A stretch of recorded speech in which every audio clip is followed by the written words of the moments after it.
From LinkedIn News, I'm Leah Smart, host of Everyday Better, an award-winning podcast dedicated to personal development. Join me every week for captivating stories and research to find more fulfillment in your work and personal life. Listen to Everyday Better on the LinkedIn Podcast Network, Apple Podcasts, or wherever you get your podcasts. From LinkedIn News, I'm Jessie Hempel, host of the Hello Monday podcast. Start your week with the Hello Monday podcast. We'll navigate career pivots. We'll learn where happiness fits in. Listen to Hello Monday with me, Jessie Hempel, on the LinkedIn Podcast Network or wherever you get your podcasts. Hello, my friends, and welcome to another exciting episode of Negotiate Anything. This show is produced by the American Negotiation Institute, and with over 5 million downloads and listeners in over 180 countries, listeners just like you have made this the #1 negotiation podcast in the world. Hi, my name is Kwame Christian, and I am the founder and CEO of the American Negotiation Institute.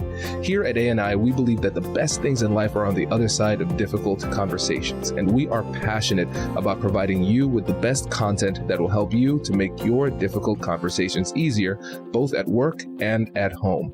Lastly, I want to remind you that we offer consulting and conduct trainings, both virtually and in person, all around the world. Our focus is in 3 main areas. First, negotiation and conflict resolution. Second, leadership. And lastly, diversity, equity, and inclusion. Check the link in the description below to learn more about how we could work with you and your team. And now, without further ado, let's jump into the interview.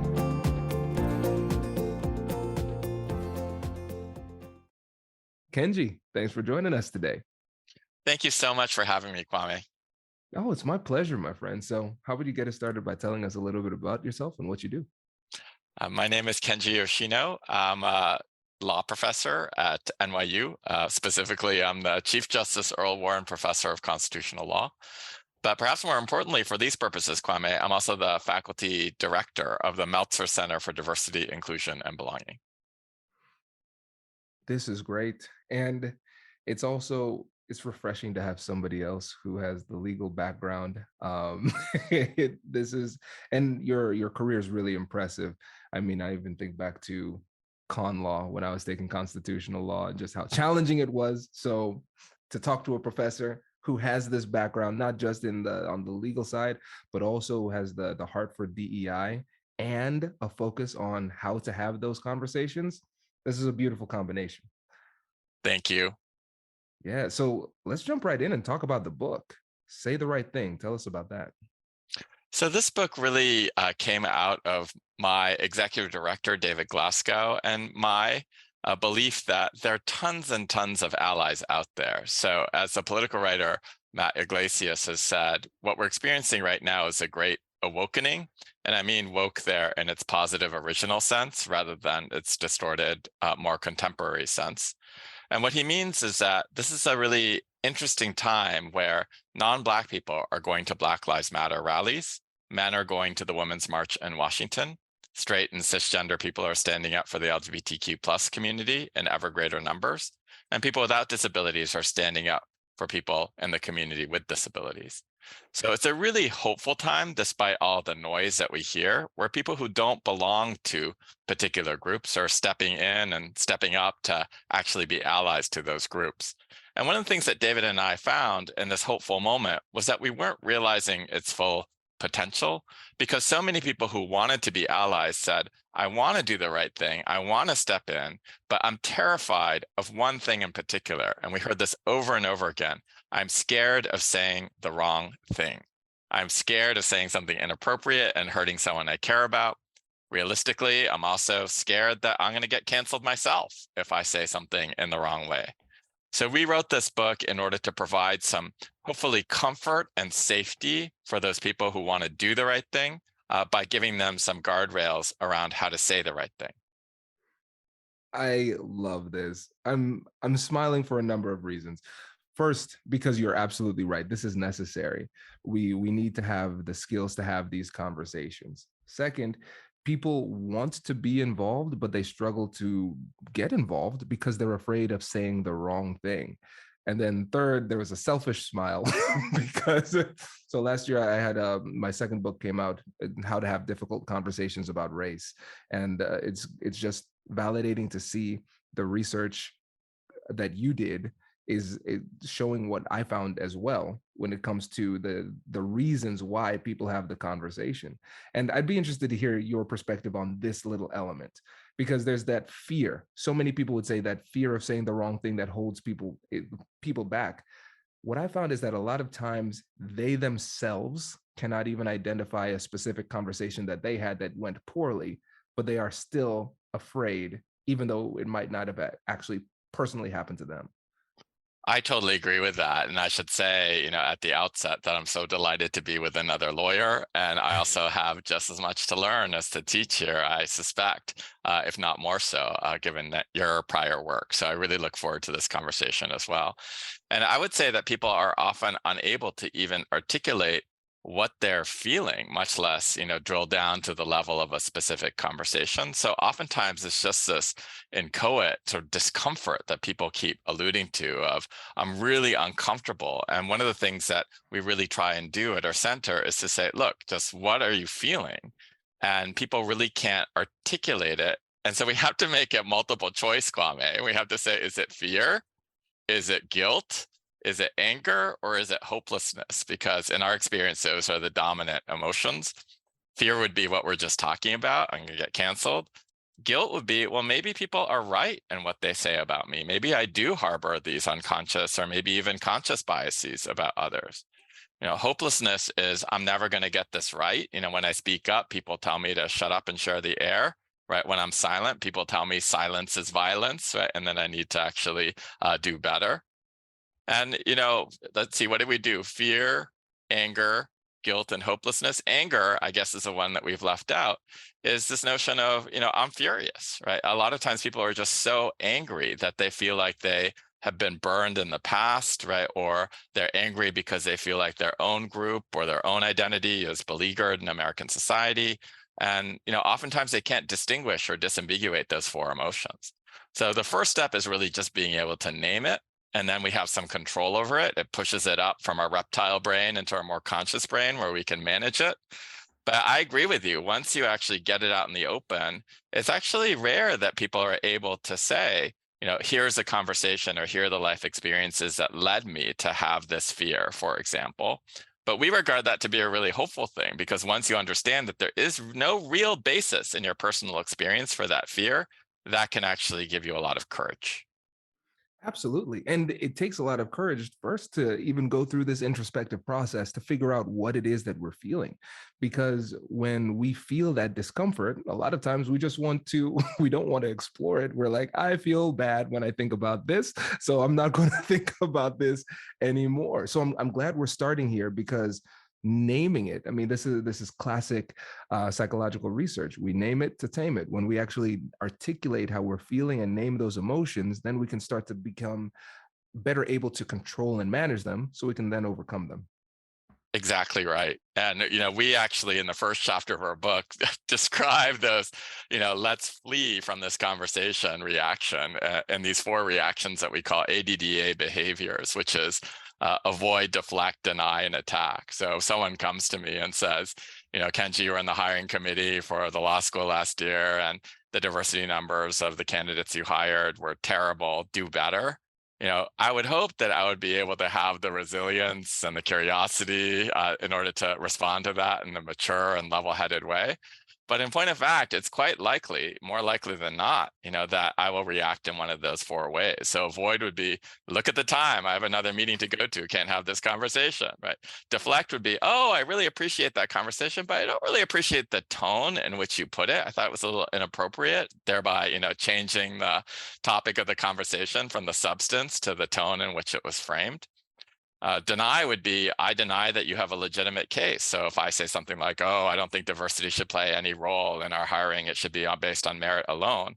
An attack is, carrying war into your conversation partner's camp, the most aggressive reaction, which is, why do you have to make everything about diversity? Why do you have to make everything about race, right? And just really attacking them. Why are you such a snowflake? Why are you so thin-skinned? And the minute that you can actually describe those four reactions in yourself and connect them up to the emotions that we were just discussing, then you're just way ahead of the game, because you can just see that these are unproductive responses. All your colleague is trying to do is to open up a pathway for you to have a conversation about diversity on the faculty. If you can't sort of even sit in your seat for that, then we're not going to get very far. This is really helpful. I mean, it's almost like the four horsemen of the apocalypse for relationships, right? It's just really helpful, because when John Gottman did his research on marriages that work, I forget the four horsemen that he identified, but I know like sarcasm, contempt, like those type of things. I love the fact that you've given us four very clear ways to identify a conversation or an interaction that is not going well in these. Okay, I see avoidance, we get denial, we get attacking, we get, I think the other one was defensiveness? Deflect, right?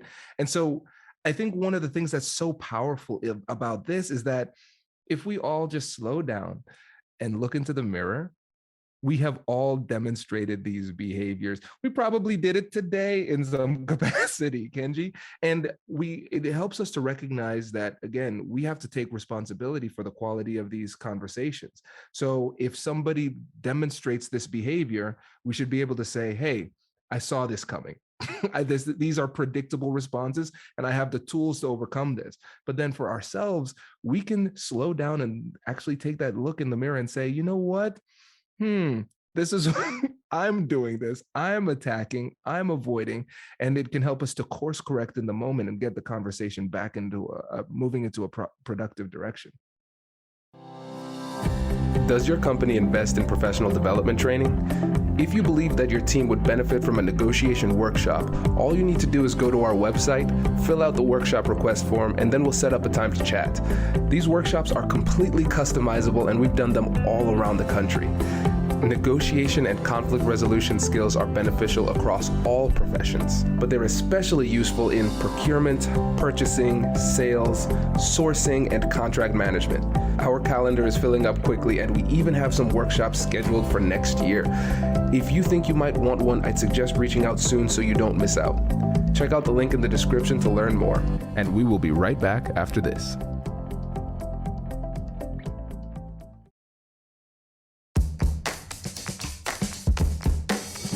Hey you, I'm Andrew Seaman.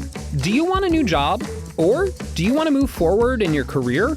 Well, you should listen to my weekly show called Get Hired with Andrew Seaman. We talk about it all, and it's waiting for you, yes you, wherever you get your podcasts. Brace the rudders! Raise the sails! Raise the sails! Captain, an unidentified ship is approaching. Over. Roger.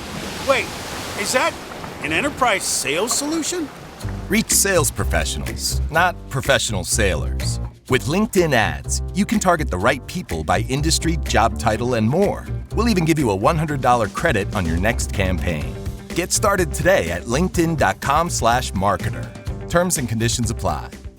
Exactly right. And, I'll break some news here and say, like, we don't do this by name. We use an anonymous professor, but the professor is actually me, where a student says, you are using the words about 10 years ago, illegal alien, right, when you teach your constitutional law class. So if you cast your mind back to con law, Kwame, you'll remember, right, cases about the alienage distinction.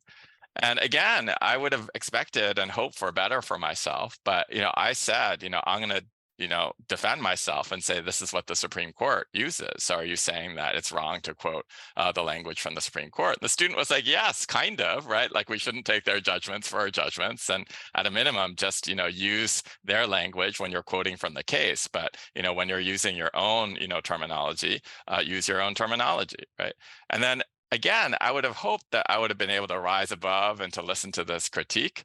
But I went and immediately defended by and deflected to my own credentials. And I said, you may not know who I am, but I spent my entire life working on civil rights. Like my specialty is the Equal Protection Clause of the 14th Amendment. Like I've spent all of my life working on these issues. So it makes me kind of think that you don't know who I am, right, to launch this criticism at me.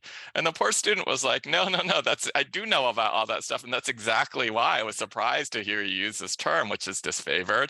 And that's why I felt like I could bring this to you. And ultimately we got to a better place, right? But the first round did not go well. Like ultimately, I ended up saying to the student, I apologize for being so defensive. You're actually right, on the substance, and I'll change the terminology that I'll use.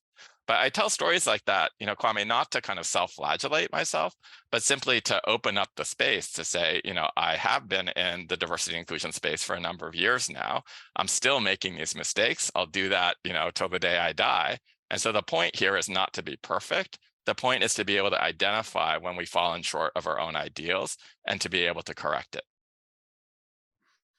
First of all, thank you for your courage in sharing that story. And I say courage because I think now we're living in an age where it's really hard for people to recover from making certain types of mistakes.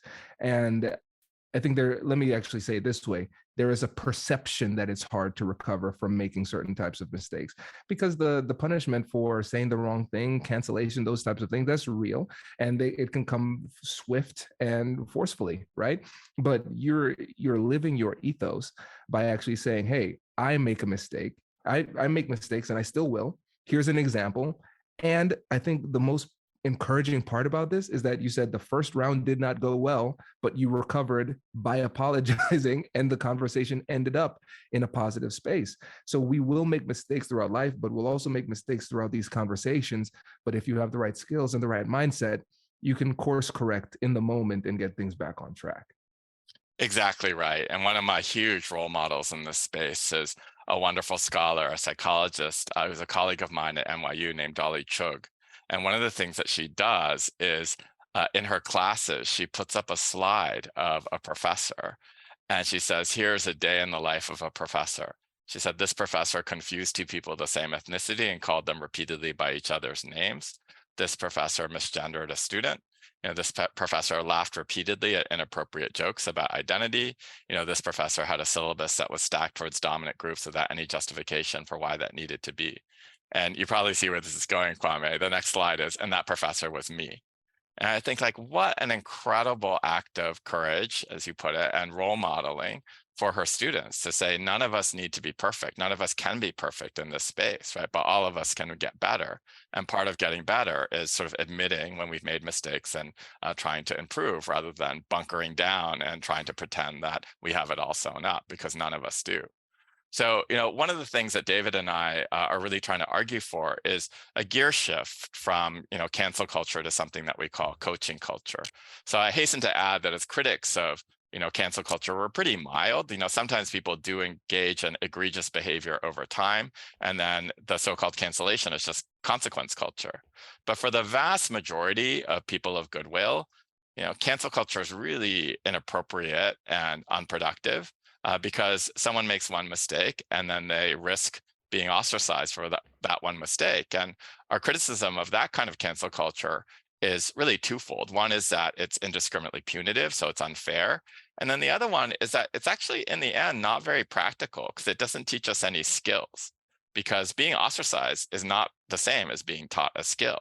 So our hope for this book, which is arrayed across 7 principles that are all meant to be kind of tools in a toolkit, right, that you can use immediately after reading it. The goal in the book is really to be this is not a high concept book. This is not a fancy theoretical book. It's a screwdriver, right? It is a multi-tool that allows you to have these conversations a little bit better with a little bit more confidence that that things are not going to go off the rails. This is great. And again, kudos, because we could talk as lawyers.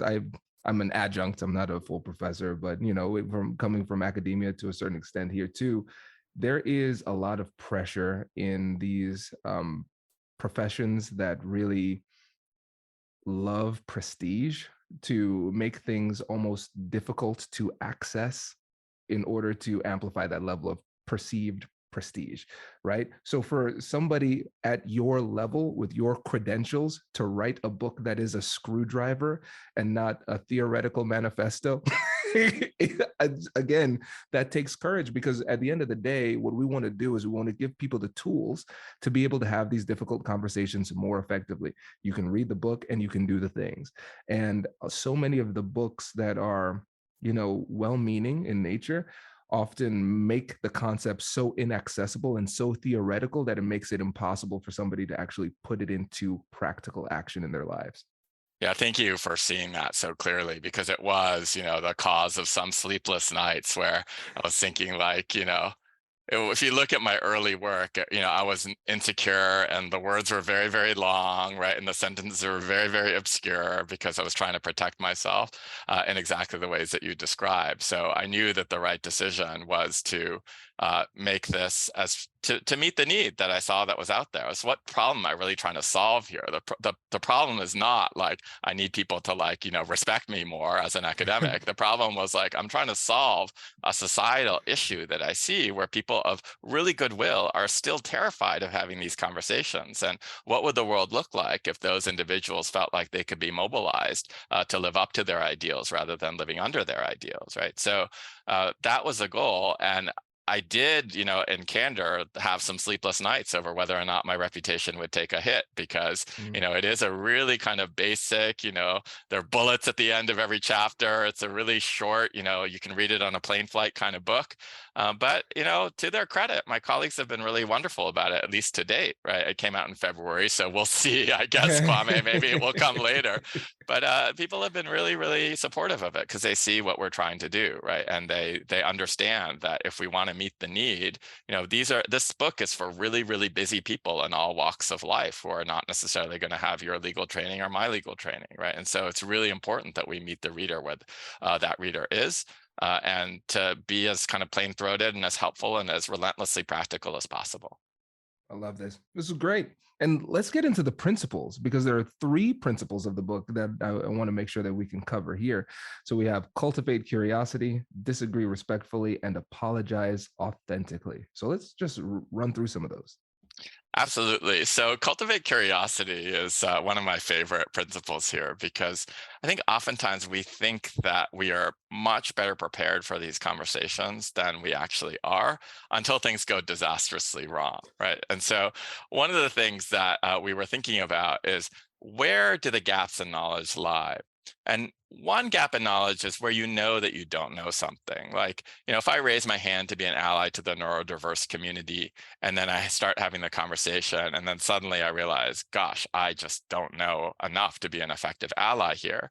That may be embarrassing, but I kind of know what to do with that, Kwame. Like, I'm a researcher, you're a researcher. We got this, right? We can just go out and read the books on neurodiversity or listen to the podcasts or watch the documentaries, and we're good, right?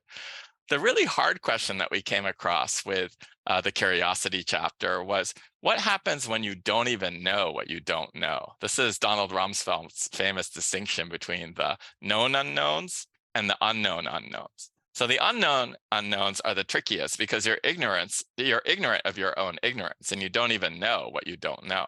So how the heck am I supposed to fill a hole when I don't even know that hole is there? And the person who was like so amazing on this is a philosopher. So a lot of the times in this book, we're dealing with social scientists, psychologists, organizational behaviorists.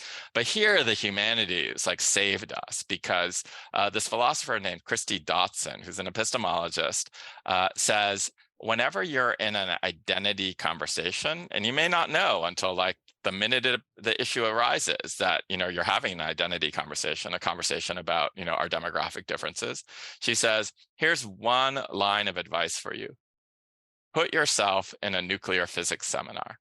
What does that mean? It means that if I'm having an identity conversation, I'm going to put myself in the nuclear physics seminar and say, Kenji, you may think you have this and you know all there is to know, but you don't know anything. You're in a nuclear physics seminar. If you were in a nuclear physics seminar, you think of yourself as a pretty smart guy, but you'd be incredibly humble. You would listen incredibly attentively. You'd share very, very tentatively in drafts, right, rather than in complete, utterances. And you would have a posture of radical humility to say, I've done all the reading, I've tried to be prepared, I've tried to listen, but I really don't know this field. It's a really hard field, so I'm going to be very cautious. That's going to save us from so many errors, And as a riff on that, when Charlene Eiffel, the former president of the LDF, came to my center, I asked her, what cases the Supreme Court had decided on race she would want to have had decided differently. And she kind of rejected the question in her inimitable way. And what she said was, Kenji, I hear the question as, what do I want the Supreme Court to do differently? And it's not about a particular case. It's about a mindset, because the justices are not arrogant people where they know they don't know something, like a case about social media. They will be very, very cautious. They'll hire a special master. They'll do their own research. They'll send the clerks out and research. They'll read the briefs really carefully. But she was like, a weird thing happens when it gets to race, where the justices believe that simply because they've grown up in a multicultural, multiracial society, they have it all down. And they know everything there is to know about race just by living in society. And she was like, that just seems like such a fallacy, given that they don't. And so many people have devoted their entire lives to the history, the politics, the sociology of race. So I remember thinking, like, when I came across Christy Dotson's work, like Charlene Eiffel would give Christy Dotson a hug, right? Because what Christy Dotson is saying is like, all of us, when we're talking about issues of identity, should sort of put ourselves in that nuclear physics seminar and like convince ourselves that we don't have this. So it's going to be just my luck that all your listeners are like nuclear physicists. But like, if that's the case, they should think of like some other terrifying area of knowledge that they think is super arcane and hard, like literary theory. But like, I think of myself as like a decently smart person, but I know if I were in that nuclear physics seminar, I would be very, very, very cautious. So like, I tend to think like when I'm trying to be an ally to the women in my life, I have a sister, I have a mom, I have lots of women in my life, right? So I got this. But in point of fact, the much more helpful way to approach those conversations is to go from the baseline of, this is nuclear physics, I don't have this, right? And I should actually listen incredibly attentively and share incredibly tentatively. Wow. So Kenji, first of all, one piece of feedback from your book is that you should have published it 2 years earlier so I could have read the book and then cited you in my book. This is so good. I really love this because I think negotiation experts, people in conflict resolution and communication, we always talk about curiosity. And we talk about the need for genuine curiosity, because if it's just strategic, people can say, okay, cool, Kenji's setting me up. This is a cross-examination. It's over soon. I know it's going to be bad for me, right? But true curiosity is powered by humility. And it's not often easy for us to generate humility in the middle of a conversation of consequence. And I think this mindset of saying, put yourself into this nuclear physics type of mentality, I think that's a perfect way to say it, because I remember taking astrophysics in undergrad. I was a psychology major. I was just curious. I thought it was really interesting. So I could come in and feel confident in the fact that, hey, I know the things that I do know, and I know enough to know that I don't know anything about this thing. Right. And I think it's almost like the Dunning-Kruger effect in action in all of these interactions, because we vastly overestimate the level of confidence we should have in these topics just because we have tangentially interacted with them in some capacity. My dad's a doctor, my wife's a doctor. That doesn't mean I know anything meaningful about medicine. Right. And so I think that genuine humility is the lost piece of a lot of that curiosity that we're looking to foster in these conversations. I couldn't agree more. That was beautifully said. Thank you. Thank you. No, this is really great. Well, let's listen. If this is principle, the first thing we're going to talk about, let's go to the next principle. Let's see if we can keep on this momentum. So, disagreeing respectfully. Tell us about that. Yeah, here I really have to give a shout out to my co-author, David Glasgow, because he was so powerful as an architect of this chapter. And his kind of initial insight was, when we have disagreements about identity, oftentimes we miss each other because we are, at different points on what he calls the controversy spectrum. So if you think about a controversy spectrum stretching from left to right, you can imagine, over on the least controversial side, something like tastes, and then it escalates to facts, and then it goes to policies, and then it goes to values, and then finally we have equal humanity as the most highly controversial topic. So starting with taste, if you and I disagree about which Netflix show is better, or which sports team is better, or what flavor of ice cream is better, we're actually probably, going to become closer rather than further apart if we disagree. We can just razz each other, and it'll be like friendly banter. Yeah. As we move over to facts, so long as we're really talking about like journalistic facts, like who did what, where, and why, as opposed to debates over values by proxy, like alternative facts. If we're really talking about journalistic facts, then we're probably still okay. When we move to policies, things get a little hotter, values hotter still. And where it gets really kind of white hot is with regard to equal humanity, where one or both parties feel like the disagreement is implicating their equal humanity. And oftentimes what we see in disagreements and identity circumstances is that one person is having the debate as an issue of policy, and the other person is having the disagreement as an issue of equal humanity. So just to give you an example of that, because I think examples almost always help get our arms around this idea. I can give a personal one. So I am in a same-sex relationship and now married to my husband for 14 years. But prior to 2015, when same-sex marriage was made the law of the land by a Supreme Court decision, as a constitutional law professor, I used to go around the country like arguing for same-sex marriage, right, against individuals who believed that it didn't have a constitutional dimension. And in green room after green room, on prep call after prep call, I got the same advice from my party opposite, which was, Kenji, we know you're in a same-sex relationship, so this is personal to you, but please leave that aside when you go up on that debate stage. We think that, making that kind of human appeal is kind of unfair to us, so let's have an intellectual debate about this. And I was always so puzzled by that, because on the one hand, I was thinking like, well, of course, like I'm not gonna go up there and talk about my memoir, right? Like this is like, constitutional law, and I'm a constitutional law professor.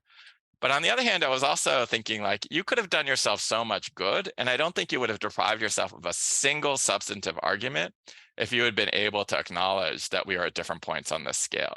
So if you had been able to say, we are going to argue this as an issue of values, right? But we want to acknowledge that this may land differently for you, and we'll try to honor and respect that as we have this conversation. And to the extent that we fail at that, we would love to hear about it. Like we would love for you to give us feedback. Right. I don't think that that would have deprived them of a single substantive argument, but I do think it would have made the conversation much more human and humane. So one of the things that we say is oftentimes when you disagree with somebody on an issue, right, the other person's reaction, particularly if you're on the more empowered side of the exchange, may seem really outsized to you. And if it seems like, a shaken up can of soda has exploded in your face, one thing to ask yourself is, could we be at different points on the controversy scale? Am I arguing this as an issue of policy when the other side is experiencing it as a strike at their fundamental humanity? And Kwame, lest I sound like, overly pious or like this is super easy, why can't everybody do it? I acknowledge that this is hard, right? Now that we're on the other side of 2015, the shoe is on the other foot.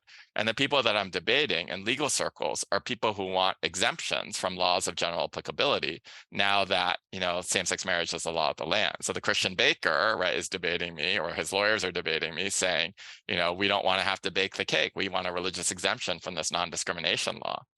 And I will die in the hill of saying those exemptions should not be granted. Like, I just think that that makes a Swiss cheese of our civil rights commitments.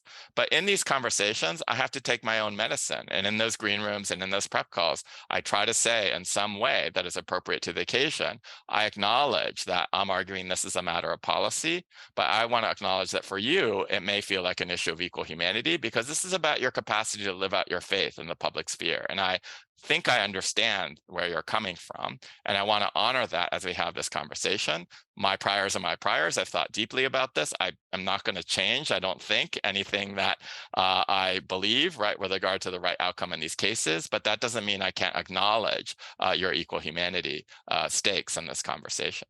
And the conversation goes so much better if I have the gumption, right, to utter those words. This is so incredible. And like, just as an aside, like author to author now, you're showing me how to appropriately market a book, because I'm just like, I need to read this now. So kudos to you on this. This is great. And I agree with you 100% that mere acknowledgement can go a long way in changing the complete dynamics of the conversation. Exact same conversation, more or less, but it feels so much better. Now, what is it that makes it so hard for people to give that acknowledgement to the other side? Yeah, it's a really good question. And I'm not sure how smart I'm going to be about it. But my guess is that people have a hard time acknowledging it because they really don't want to humanize the other side. They really want that person to be demonized to some extent so that they can make what they believe is the strongest arguments, for their position. And I worry about that. I think it's a really natural impulse to say, I don't want to empathize too much with this person because then I'll be able to see their side of the story. But this goes back to sort of classic kind of John Stuart Mill type principles, right? Of like, if truth grapples with error, like we want truth to prevail and we expect truth to prevail. So why am I so threatened by a person who holds views that are different from mine, if I believe that I have the truth? If I'm wrong about something, then I'm the winner, right, in the debate when I lose the debate because I've actually learned something, right? So if we can just approach the debates, right, in that way and say, I lose nothing in humanizing, really just in seeing the humanity, I think is a better way to put it, of my opponents. And I still have the capacity to disagree. It's just that the disagreement will be a lot more agreeable and a lot more respectful if we can talk to each other as human beings, right, rather than demonizing each other as people with nothing in common. Brilliant. I love it. And with all of these points, listeners, I hope you respect my restraint here because I want to dive into all of them again. So, but we're going to get to this last principle, which is apologize authentically. Ooh, this is good. And on the eve of my anniversary, this is great. Timing. So let's talk about this. Yeah, this one is really near and dear to my heart because we had this experience where initially we were kind of throwing up our hands in despair, thinking this is such a complex topic that really deep thinkers have, addressed, and how on earth are we going to distill this down into what lawyers like to do, as you know, Kwame, of like, here are the kind of 4 elements of a successful apology. So sure enough, though, after we sent an army of research assistants out into the theological literature, the psychological literature, the pop culture literature, the social science literature, what we found was that you can really find some commonalities in what all of these kind of scholars and thinkers say are the elements of a successful apology. So maybe oversimplifying a little bit, but I don't think terribly. We think that there are 4 elements. And so we call these the 4 R's of a successful apology. So the first one is recognition, the second is responsibility, the third is remorse, and the fourth is redress. So the first one is recognition. And the danger word that we want you to look out for here is the word if. So if I say to you, if I did that, I'm sorry, or Kwame, I'm sorry if you feel that way, I should immediately kind of bite my tongue and start over, right? Because one of 2 things is happening there. Either I'm really not sure of what's going on, and if that's the case, then I should exercise more curiosity. If I really don't know what I did that hurt you, then I'm back to curiosity. But, more likely than not, I know exactly what I did, right? And what I'm trying to do by using the word if is to soften the blow on myself, is to kind of limit my exposure because apologies make us feel so vulnerable and exposed. If I can say, if I did that, then I'm not quite copping to the fact, right, that I did something wrong to you. But that non-acknowledgement is something that you'll hear loud and clear as a recipient of the apology. And what Aaron Lazar, one of the most brilliant thinkers on apologies, has said is you're trying to limit your exposure and you're trying to offer an authentic apology, but you're going to succeed at neither of those ends if you give an if apology. Right, because the apology won't be authentic, right? And you will not have really protected yourself because the apology will be rejected. And like as not, you'll have to apologize for the apology, right? Not going well. The second one is responsibility. And the danger word here is but. So if I say, I'm sorry, comma, but I was having a miserable day, or I'm sorry, comma, but, I was really stressed, you're left wondering as a recipient of the apology, what happens next time Kenji has a terrible day or is stressed, right? Am I to expect a repeat of the same behavior? Our favorite example of this is Roseanne Barr's apology for a tweet that she sent out about Valerie Jarrett that was racist. She acknowledged that it was racist. She apologized, but then she said, I'm sorry, comma, but I was ambient tweeting and it was 2 a.m. in the morning. So, if you look at that, Sanofi, the maker of Ambien, tweeted out, racism is not a side effect of any of our medications. So it's like, if you don't want like a big pharma company dunking on you, right, then don't use the word but, right? Because it just sounds so insincere. And I think one of the things that we've really learned in our work is that there's really nothing wrong and a lot good with saying, I'm sorry, period. There is no excuse, period, right? Rather than lapsing into I'm sorry, comma, but formulations. The third element is remorse, and there are no real danger words here, Kwame. It's much more about context. And I think the way that I can sort of land the plane on this one is with the Mario Batali apology for alleged sexual assault. So he rendered a passable apology until the very end, and then he blew up all of his good work by saying, oh, for those of you who are interested in like a holiday recipe, here's one for cinnamon rolls. I'm just like, what? So it's just... Wait. Wait. So after his apology, he gave a random recipe? Yes. It was like, I'm so sorry for engaging in this alleged sexual assault. By the way, here's a recipe. I'm like, these two things do not go together. So choose one. Choose the apology or choose the recipe. But once you put them together, I'm done. Like, I'm not making the recipe and I'm not accepting the apology.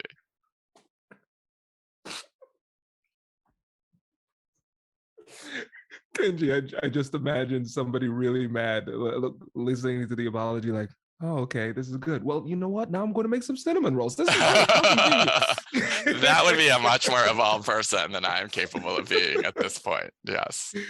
And then the fourth one is redress, right? Which is you can't talk your way out of something you've acted your way into. So if I apologize to you and I do the same thing tomorrow, that's not really an apology, right? You're right to reject my apology. And so one of the things that we underscore is that the reason that apologies can be kind of scary is that we all kind of implicitly know that we're closing the book on something, but we're also opening the book onto a future course of conduct, right? We're effectively promising that we're not going to engage in the same behavior again. And so that's a real kind of commitment to act differently in the future. And so it can be a heavy lift, but that's intrinsic in an apology, we believe. But we think that, if you hit those four elements, again, of recognition, responsibility, remorse, and redress, you're going to be really good, right? And a lot better than most of the apologies you see in the, public sphere, because you'll be able to sort of hit these elements.